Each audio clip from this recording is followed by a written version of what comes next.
Hello, it's the Randy Duck and welcome back for another video. Today I've got two replays for you in the brand new Tier 8 Soviet Premium Heavy Tank, the Object 259A, which was released yesterday and I think is available for around about 8,800 gold or thereabouts from the store. And what I'm going to do before I get into the two replays to show off the tank today, I'm just going to briefly go over the tank and just to let you know, a few of my opinions before we just get on to the replay and we'll demonstrate it as the replays progress. So what is this? It's a Tier 8 Soviet heavy tank, which is pretty nimble. It actually has 60 kilometers an hour top speed. But although you have that 60 kilometers an hour, you very rarely actually get to that top speed unless you are going sort of down a slope and an incline. Other than that, you'll probably maintain about 45 kilometers an hour, but it does get there pretty quickly and it does get there quite frequently. The only problem is the sort of ground resistance is not great, so you might want to think about using offload driving as a crew perk just to increase that basically, and it will help you quite nicely, and it is what I will run as well. You've got 420 alpha gun, so it's really quite a nice alpha gun for a Tier 8 heavy tank, with 233 penetration on your standard APCR rounds, which is decent penetration, standard penetration for Tier 8 heavy, with a shell velocity of 1,400, which is very, very nice, makes it you don't have to lead your shots so much, and it's quite helpful because this tank is quite on the derpier side, which you would expect having a 420 alpha gun. So that's why I run vert stabilizer on the equipment to make sure you can increase your accuracy as much as you possibly can. You've then got 285 penetration on your heat rounds, which is really decent, but you do have a slow shell velocity of 820, so you have to make sure you adjust when you're swapping those rounds. Now let's get on to the armour. As it is a heavy tank, you basically got a decent turret armour, so when you are hull down you can bounce quite a lot of shells, but when it comes to the hull armour, it's kind of it can be okay when you're fighting Tier 8s, but it's a little bit awkward because it's a pike nose armour at the front. So what that means is you've got pike nose at the front, so you've got quite a nice sort of sloped at the front, which can mean if you're facing tanks directly front onto them, you can be bouncing a few shots if you're hiding that lower plate against sort of a Tier 8 tank. When you start fighting Tier 10 tanks with the penetration, they'll be able to go through it anyway. But because of the pike nose nature, when you actually sort of angle to sort of the left or the right, that armour just becomes like butter, because you're where the angle is, it just sort of makes the armour sort of non-existent on the and most tanks will be able to pen it. So you have to maintain sort of frontally on. You want to be directly frontally on as well and angle as little as possible. The side armour is quite nice, so you can side scrape off of it.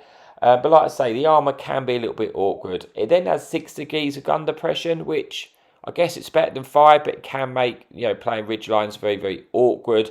I guess the main sort of pros of this tank is having 420 alpha is quite nice, and the mobility. I do quite enjoy the mobility. That's the element I like about this tank. But so far, I would say it's a balanced tank. If you're looking to purchase a tank which is very, very powerful as a Tier 8 premium tank, this is not the one to get. If you want quite a sort of balanced heavy and you want a bit more mobility and a bit more flexibility to getting around the map, then yeah, you might quite enjoy this tank. So what I'm going to do now, that's probably enough of me rambling on, I'm sure. I'll get onto the replays, and if you notice when I start the first replay, you will be able to see which equipment and which crew I use in this tank. So let's get on with it. Okay, so here we are for replay number 1 in Azure Coast, where it is a top tier matchmaking. Both replays today are top matchmaking. I would have liked to have played a Tier 10 replay for you. I just didn't get that many last night and when I was playing, and I found the games, if I'm honest with you, last night a bit one-sided the whole night. Like I was just generally finding that it was literally winning like 15-0, 14-0 constantly, and that really wasn't very fun, to be honest with you. But Anyway, on with the games. Yeah, on the first one here on the Zord Coast, we're going to push the sort of left-hand side, which I tend to try and do on this map. Not necessarily down the beach. I like to try and just hide, on the left-hand side and spot anything which crosses early and see if we can get any shots or punishing shots onto the tanks which potentially may go to the beach.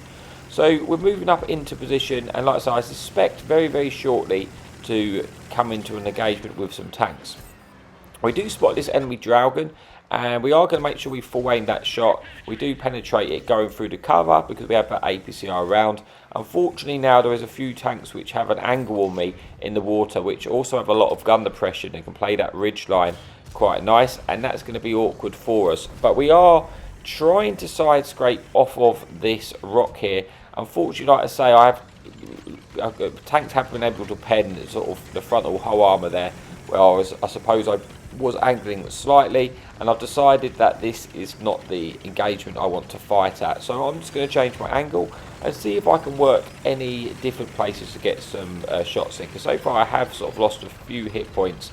I managed to get one shot in, but it's not ideal losing those hit points early, but that's just kind of is what it is. Dragon is crossed. We get a lovely shot in there, hitting that Dragon. And like I say, it can be quite satisfying with that 420 alpha gun. You do quite often high roll, and you really feel like you're taking away quite a slab of the enemy hit points when you do shoot them. So I'm trying to just move around now to get to a different location, and just see if, see if any of these tanks are now starting to over peak here, because quite a lot of our tanks, if you look at the mini map, are moving into place. Our base I'm not too concerned about, because I just know the map's not, I'm not that far away from the base if I needed to go back and reset it. I'm mainly focused on about trying to get some damage into this game. It looks like this Progetto is going to over poke there, and he does. Might get a nice shot in through the side armour, put us under about 1500 damage and 4 penetration shots. And hopefully if he stays like this, I'm just going to be able to get another shot in, and you can see he can side scrape quite well in the tank, especially when you are fighting against those tier 8s. We got that shot in, putting us under 2000 damage, and this game is starting to go into our favour. It's a 13 versus 10 now. Our tanks are actually moving into the enemy base, which may mean the enemy team might start to either just continue pushing out into the open because they're worried about getting capped out, or actually go back to the cap circle. So I might at this point have to try and push in, because we're starting to win this game. We've got quite a few tanks now, which is what I was quite finding that was happening frequently when I was playing yesterday. But what I'm going to do is, I suspect these tanks which are on the beach are going to continue pushing, and I want to try and get into a position when they come off the beach, I'm in a position to try and get shots into them. So that's my plan right now. I'm moving over to sort of try and preempt where the enemy team are going to go, so I can try and get some damage. But we are now double the tanks numbers on the enemy team, and it's probably about, like, I need to get in there and just start firing if I'm going to try and get any more out of this game, because so far we had 2000 damage, 1 kill, had an okay game, but I'd like to try and get a bit more out of this, to be honest with you. We try and get a shot into that Udez. Unfortunately it misses, but Udez is now kind of just sitting in the open. I think he's possibly trying to shoot one of our friendly team, but we get a shot in, try and go through the track. Well, we do track him in place here, so we should pick up a bit of assistance potentially, but he manages to repair it and then gets out of cover, so we're not able to get any more shots in. And now I'm just going to push into this beach, because that's where the remainder of the hit points are. I guess it's evened up a little bit, but the enemy team are trapped in the beach with nowhere really to go. So I should be able to just try and finish off this Udez, who is sort of in a, I've got a pixel shot almost. So I fully aimed the shot, and thankfully it does hit, picking up our second kill, putting us onto 3000 damage. And then there's 4 tanks remaining, which are all trapped on the beach. Going to try and get a shot into this Emil, finish him off. You've then got this Skoda, I believe, which I should be able to try and get some shots in. I'm not sure which way the Skoda is looking right now, so I'm just going to sort of reverse back a little bit slowly. He is trying to get looking at us. He misses one of his shots. We get one in. At this point, he can't clip us out with his autoloader because he's already fired once.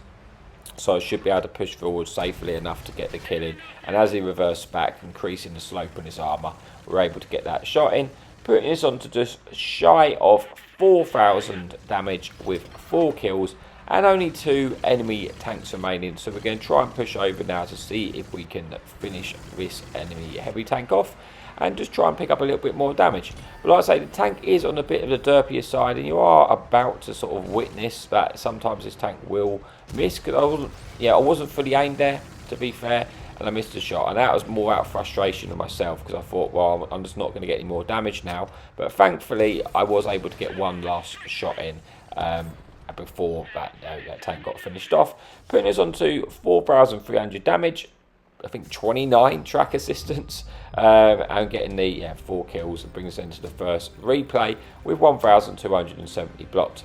But yeah, let's move on now to the final replay of the video.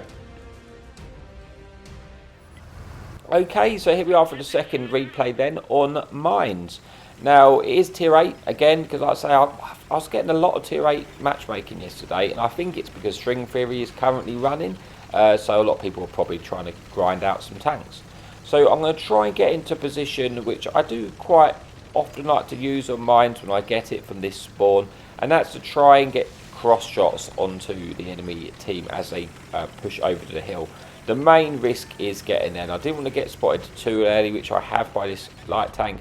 I am expecting to eat a little bit of damage here, I must admit, but thankfully I actually get in unscathed, which is very, very handy, because now I'm in a position that if these tanks try and push up the hill, I have easy side shots into them while they're distracted, and it just puts me in a very good position, because the enemy team, if you win the hill or mines, you're definitely going to have an advantage over the enemy team, because from the hill you can basically shoot anywhere. You're not going to get capped out if you've won the hill, because you can just defend your base from there, and you can get shots into the enemy base and pretty much most places on the map. Iron Rain gets detected as he fires and loses a bit of camo rating. Thankfully we ricocheted that shell and we managed to eat one in return. We do burn our repair kit there, because we didn't want to get trapped in place of that autoloader and lose all our hit points to the Iron Rain. We have picked up a tiny bit of resistance here. I only have 6 degrees of gun depression, so it can be a little bit awkward to use in this sort of position. Thankfully for me, the enemy artillery has also got taken out, which now means I just got no real worries at all from getting hit from the sky, because if I'm out where I am right now, artillery would have been able to shoot me, but as he's dead, then I don't have to concern myself with that. Light tank is going through to our base, I guess, to try and kill our artillery. We do get one shell into the light tank, and he then gets taken out by our friendly tanks. We don't have to concern ourselves with that anymore. We are actually a fairly even game at the moment. We are winning this game again with a couple of tanks up. Enemy heavy tank pokes again, try and get shots onto the hill, and we get that side shot into him when the turret is turned. And right now I'm just trying to stay patient, because I've got no real reason to sort of move right now, because shots, as you can see, are presenting themselves to us. The IS-3 sort of wasn't aware of us, and tried to get shots into the hill. Again, I've got that side shot in, and right now the enemy teams can't really push the hill, because if they do, I'm just in a fantastic position to farm them. So I kind of just lock that down, and yeah, it's very good for our team. I'm going to try and get a shot into this IS-3 again, which I do put in the IS-3 onto a one shot, putting us on to just over 2,500 damage there and 300 assistance. Trying to see if I can get any more shots in. The tanks are slowly not trying to poke anymore, so if I can, I'm just trying to see if I can light any of the back stuff at the base, but I just don't think.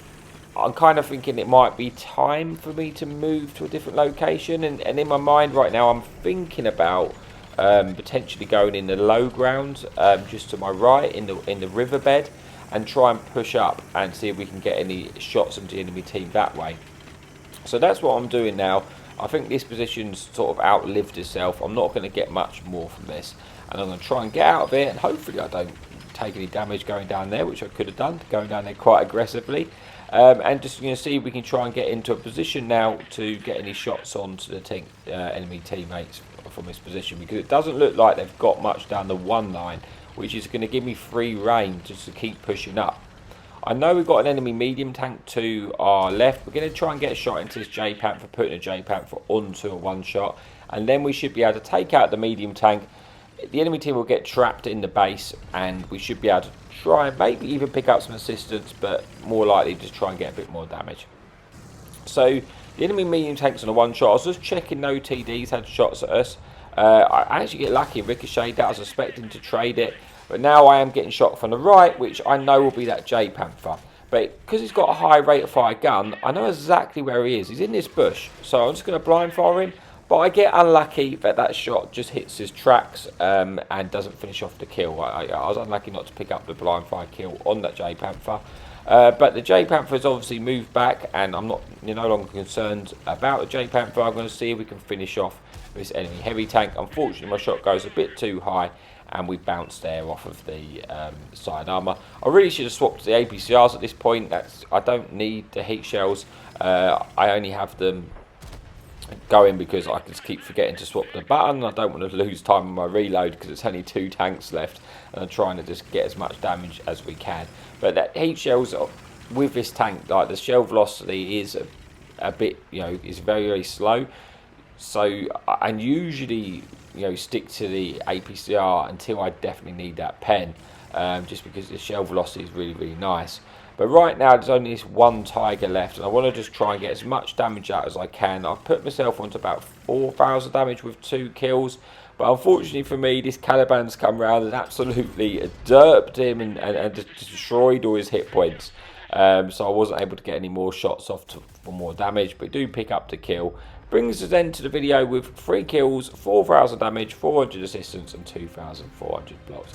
I'm sure at some point I'll get some bigger replays for you in the tank, but I just wanted to get the replay out so you can see what the tank's like and whether you wanted it. Like I say, it's not a massively overpowered tank at all. It's definitely very, very balanced.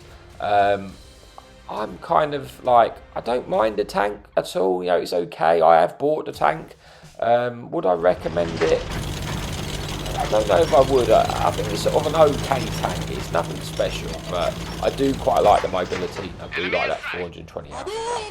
But there you go. That's it for the video. Thanks for watching. And if you like what you see, please like and subscribe. As always, happy tanking.